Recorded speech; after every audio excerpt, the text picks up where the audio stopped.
시청자 여러분 안녕하십니까? 11월 22일 수요일 JCM 모닝뉴스입니다. 태화강을 가로지르는 또 다른 교량 건설이 추진됩니다. 중구청이 중구 다운동을 거쳐 울주군 구라로 연결되는 도로 개설 사업을 추진하면서 태화강 중류에 다운교가 새롭게 놓이게 됩니다. 계획대로라면 오는 2028년 말이면 차량 통행이 가능할 것 같다고 합니다. 전우수 기자가 보도합니다. 중구 다운동이 대규모 공공주택지구로 변모 중입니다. 울산 다운이 공공주택지구에 12,000세대 28,000여 명이 입주 예정으로 현재 공사가 한창입니다. 그러나 향후 공공주택지구 준공 이후 넘쳐나게 될 교통량이 문제입니다. 지금도 중구 다운동 사거리는 출퇴근 시간에 넘쳐나는 차량으로 극심한 체증을 보이고 있습니다. 이 같은 문제 해결책으로 떠오르는 대책이 다운-구라 간 연결도로 개설 사업입니다. 중구 다운동과 울주군 범서읍 구라리를 잇는 도로로 울산시와 중구청이 정부의 대도시권 혼잡도로 개선 사업으로 추진 중입니다. 이 사업은 교통 혼잡 해소를 위해 정부가 5년마다 대도시권 교통 혼잡도로 개선 계획을 수립하는 것으로 사업이 선정되면 전체 사업비의 50%씩을 정부와 지자체가 부담하게 됩니다. 이에 따라 중구청은 올해 초 정부의 도로 개설 타당성 조사를 의뢰했고 최근 원희룡 국토부 장관이 울산을 방문했을 때도 긍정적인 반응을 얻어냈습니다. 사업이 순조롭게 진행될 경우 다운-구라 간 연결도로 개설 사업은 내년 초 제5차 대도시 교통혼잡도로 개선 사업 계획에 반영되며 내년부터 노선을 확정하고 기본 및 실시 설계에 들어가게 됩니다. 전체 450억 원이 투입되는 이 사업 구간에는 태화강을 가로지르는 가칭 다운교라는 명칭의 교량이 포함되어 있습니다. 현재 징검다리로 이어져 있는 다운지구와 구라지구가 교량으로 연결되는 겁니다. 현재 중구가 구상 중인 가칭 다운교는 이곳 중구 다운동 강변에서 강 건너 울주군 구라까지 길이 260m 규모입니다.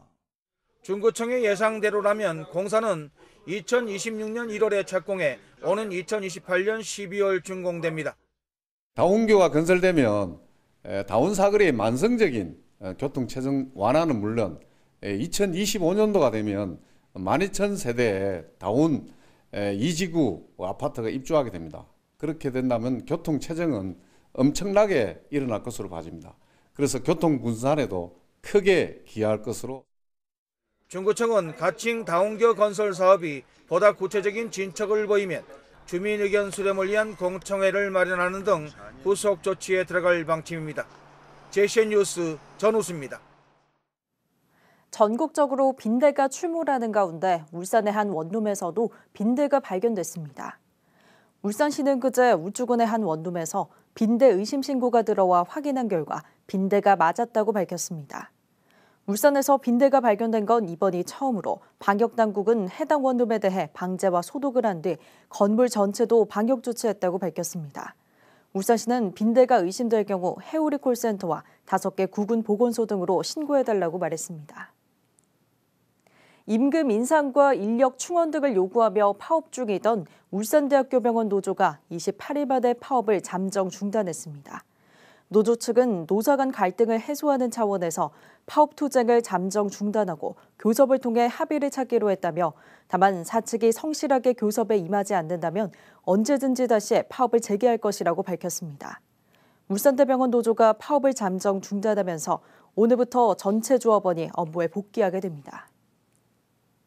울산시와 포항시, 경주시 등 해오름 동맹 3개 도시가 상생 협력을 다짐하는 공동 선언문을 채택하고 지역 발전을 위해 협력 활동을 강화해 나가기로 했습니다. 울산시와 포항시, 경주시 등 3개 도시 시장과 실국장은 어제 울산 롯데호텔에서 2023년 하반기 해오름 동맹 상생 협의회를 개최하고 해오름 동맹 상생 협력 공동 선언문을 채택했습니다. 협의회에서는 또 해오름 동맹 도시발전 전략연구 최종 보고회를 열고 수도권 집중 심화와 지방 소멸 위기를 극복하고 도시 간 상생 협력을 강화하는 방안을 모색했습니다. 최종 보고회에서 제안된 내용들은 실무 협의회를 거쳐 오는 12월 말 최종 확정될 예정입니다. KTX 울산역 개통해 울산 지역 전체 고용 시장에는 별다른 효과를 미치지 못했다는 분석 결과가 나왔습니다. 한국은행 울산본부는 KTX 개통에 울산 지역 산업과 인구 구조에 미친 영향이라는 제목의 분석 자료를 통해 이같이 밝혔습니다. 분석 결과에 따르면 울산 KTX가 개통됐지만 KTX역이 도심과의 연결성이 낮은 데다 2010년 중반 이후 주력 산업 둔화로 경제 성장률 정체로 인해 KTX 개통 효과가 제한적이었다고 지적했습니다. 그러나 향후 트램 등 도시철도와 같은 교통 인프라 확충 등 KTX 역사와 중심 상권의 연결성이 개선된다면 도시의 안정적인 성장이 기대된다고 전망했습니다. 연포산 터널 무료화 이후 통행량이 증가하면서 교통사고가 잇따르고 있어 대책 마련이 요구되고 있습니다. 울산시의회 김수종 의원은 울산시에 대한 서면 질문에서 연포산 터널 무료화 이후 통행량이 20% 정도 늘어남에 따라 교통 혼잡과 크고 작은 사고가 연이어 발생해 울산시 차원의 대책이 필요하다고 주문했습니다. 그러면서 김 의원은 교통 분산을 위해서는 장기적으로 동구에서 북구로 이어지는 제2연포산 터널 또는 신설도로를 개설해 현대차 방향 외곽 순환도로를 연결해야 한다며 대안을 제시했습니다. 멸치잡이철을 맞아 울산 앞바다에서도 멸치잡이 선단들이 조업을 벌이고 있습니다. 조업 과정에서 시커먼 매연을 내뿜어 주민 피해가 발생하고 있는데 단속 주체가 불분명한 것으로 나타났습니다. 박영훈 기자가 보도합니다. 부둣가에 떠있는 어선에서 시커먼 연기가 뿜어져 나오고 있습니다. 이 어선들은 통영과 마산 등 경남 지역에서 온 멸치잡이 어선들입니다. 선박이 이동하거나 멸치를 가공하는 과정에서 이렇게 시커먼 매연이 발생하는 겁니다.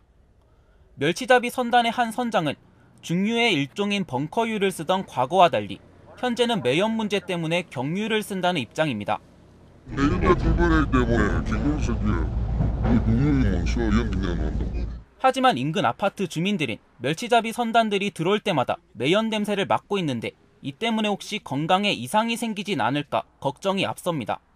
아침에 문을 열고 매연이 심할 때는 아침에 심각할 지경이에요. 물론 매일은 아니지만은 특히 애들 키우는 사람들은 걱정이 많이 되죠. 매년 7월부터 3월쯤 멸치잡이 철이 되면 멸치잡이 선단이 멸치 무리를 따라 불규칙적으로 울산 앞바다를 찾고 있습니다.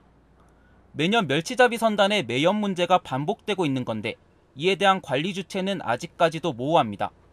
바다에 떠있는 선박 같은 경우에는 사실 저희 본명에서 규정하고 있지 않아가지고 저희가 여태까지도 이런 게 들어오면은 해경 쪽에다가 연락을 드리라고 해서 대기환경법에 따라 육지에서 발생하는 매연은 지자체에서 지도하지만 바다의 경우 해경에서 지도한다는 겁니다. 하지만 해경의 입장은 다릅니다.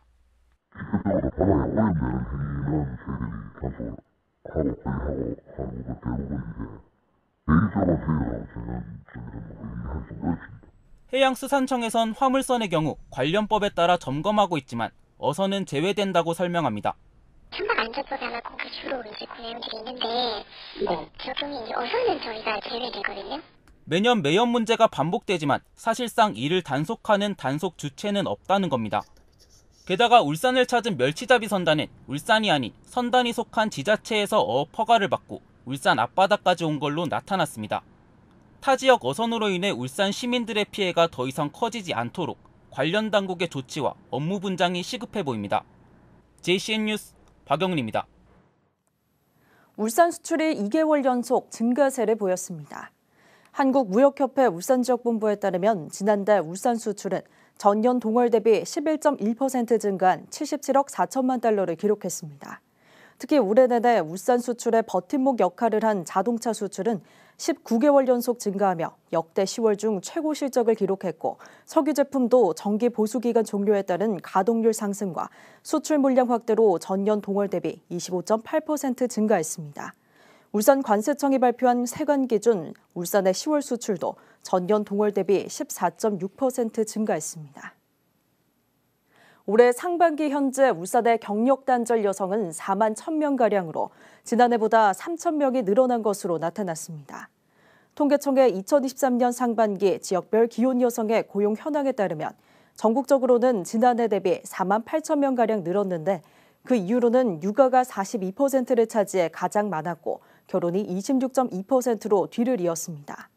경력 단절 여성이란 혼인이나 임신, 육아 등을 이유로 경제활동을 중단했거나 경제활동을 한 적이 없는 여성 가운데 취업을 희망하는 여성을 말합니다. 울산시가 어제 서울 그랜드 인터컨티넨탈 파르나스 호텔에서 열린 2023년 외국 기업의 달 기념식에서 외국인 투자 유치 유공자치단체 부문 대통령 표창을 수상했습니다.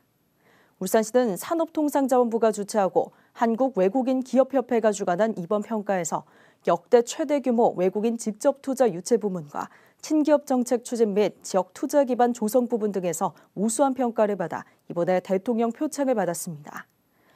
울산시는 지난 2022년 외국인 직접 투자 신고가 33억 2,900만 달러에 달해 현황 조사가 시작된 1962년 이후 역대 최대 실적을 거뒀습니다. 행정안전부가 주관한 규제 개선 행정평가에서 울산시가 일반 산업단지 조성에 공공토지 비축 사업을 활용한 사례가 우수 사례로 선정됐습니다. 행정안전부는 매분기 규제 개선을 통해 기업과 주민 애로사항을 해소한 우수 사례를 선정하고 있으며 올해 3분기 전국 지자체에서 제출한 743건 가운데 울산시 사례 등 모두 8건이 우수 사례로 선정됐습니다.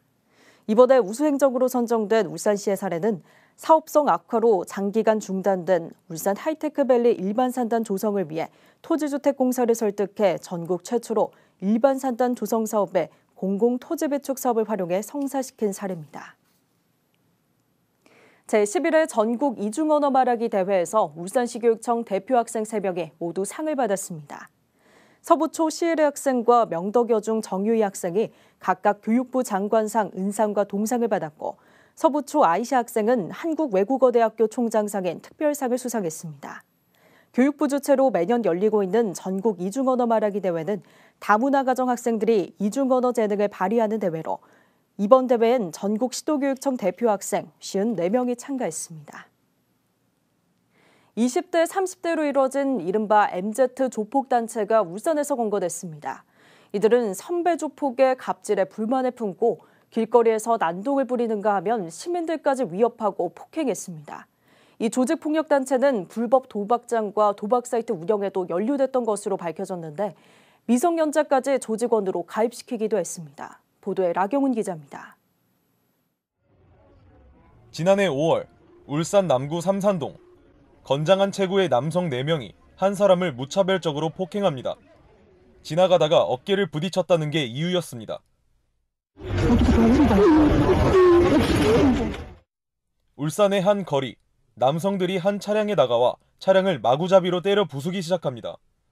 이들은 20대와 30대로 이뤄진 조폭으로 기존 조직의 선배들에게 불만을 품고 결성해 조직된 이른바 MG 조폭 단체입니다.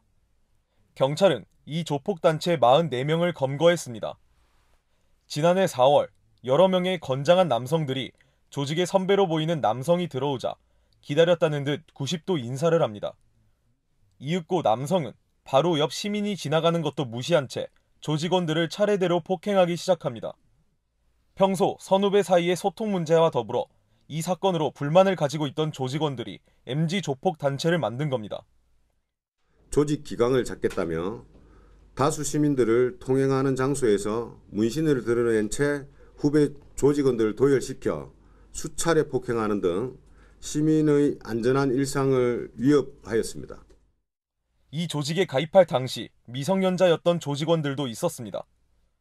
이들은 문신을 한 채 단체로 난동을 부리면서 시민들에게 위압감을 주려고 했고 술을 마시며 길을 걷다가 어깨를 부딪혔다며 소주병으로 무고한 시민들을 폭행하거나 식당에서 영업방해를 하는 등의 범행을 저질렀습니다. 이 조직은 홀덤펍을 가장한 불법 도박장과 다른 지역 조폭과 연대해 인터넷 도박 사이트를 운영하기도 했습니다. 국정법 위반으로 발부돼 있고 현실함으로 체포영장 집행하겠습니다. 경찰은 도박 범죄에 참여한 전국 27개 조직 36명을 포함해 총 95명을 검거하고 이 가운데 16명을 구속했습니다. 경찰은 울산에서 신흥 조폭을 확인해 검찰에 넘긴 것은 2014년 이후 거의 10년 만이라고 말했습니다. 경찰은 이 조직폭력배들에 대한 여죄 수사를 계속해서 이어나갈 방침입니다. JCN 뉴스 라경훈입니다. 전국 금속노조 현대중공업지부가 어제 동구노동복지기금에 2억 원을 출연했습니다. 동구노동복지기금은 민선 8기 1호 공약으로 실제로 성사된 외부 기금 출연은 이번 기부가 처음입니다. 동구청은 이번 현대중공업 노조의 기금과 내년 예산 16억 원을 포함해 총 18억 원의 기금으로 노동자 긴급생활 안정자금 융자와 주택자금 대출이자 지원 사업을 추진할 계획입니다. 울산 장애인 부모회는 어제 차별 없는 세상과 완전한 통합사회를 촉구하는 오체투제 울산 결의대회를 개최했습니다. 이들은 발달장애인과 가족들의 자립생활 권리와 통합교육 등을 정부와 국회에 요구하기 위해 오체투제 결의대회를 갖게 됐다면서 울산대공원 동문을 출발해 공업탑을 거쳐 시청 남문까지 행진했습니다. 울산의 원로사진가 김호원 작가의 세 번째 개인전 빛의 그물이 장생포 문화창고 초대전으로 다음 달 17일까지 3층 전시장에서 열리고 있습니다. 45년간 사진 작업을 이어온 김 작가는 이번 사진전을 통해 사진은 의식의 기록이며 예술은 마음속으로 받아들이는 감동과 감정을 표현하는 것이라며 사진 속의 의미를 관객이 직접 경험하고 다양한 해석을 해보기를 바란다고 밝혔습니다. 김호원 작가는 1986년 한국사진작가협회에 들어가 활동을 시작한 이후 한국사진작가협회 울산시 지회장과 울산 남구 문화원장 등을 역임했습니다. 유니스트가 수소를 만들어내는 전해조의 성능을 크게 향상시키는 기술을 개발했습니다. 유니스트 에너지화학공학과 권영국 교수팀은 음이온 교환막을 활용한 새로운 촉매층 제조 기술 개발에 성공했다고 밝혔습니다. 연구팀은 기존 그린 수소 생산에 사용됐던 이오노머 대신 새로운 촉매층을 만들어내면서 우수한 성능은 물론 안정성과 경제성까지 확보하게 됐다며 앞으로 값싼 그린 수소를 생산할 수 있는 길이 열리게 됐다고 설명했습니다. 이번 연구는 에너지 환경과학 분야의 세계적 권위지인 ACS 에너지 레터스의 표지 논문으로 선정됐습니다. 오는 25일 울주군 진화해수욕장에서 맨발 걷기 체험 행사가 열립니다. 울주문화원이 주최하는 이번 행사는 진화해수욕장 명성교합 해변에서 울주해양레포츠센터 앞까지 왕복 3km 거리를 맨발로 걸으며 해변 정화 활동도 함께 벌입니다. 진화해수욕장은 모래가 곱고 백사장이 넓고 평탄한 데다 야외 세족장 등 편의시설도 갖춰 맨발 걷기 장소로 각광받고 있습니다. 자, ACM 모닝뉴스를 마칩니다. 함께해 주신 여러분 고맙습니다.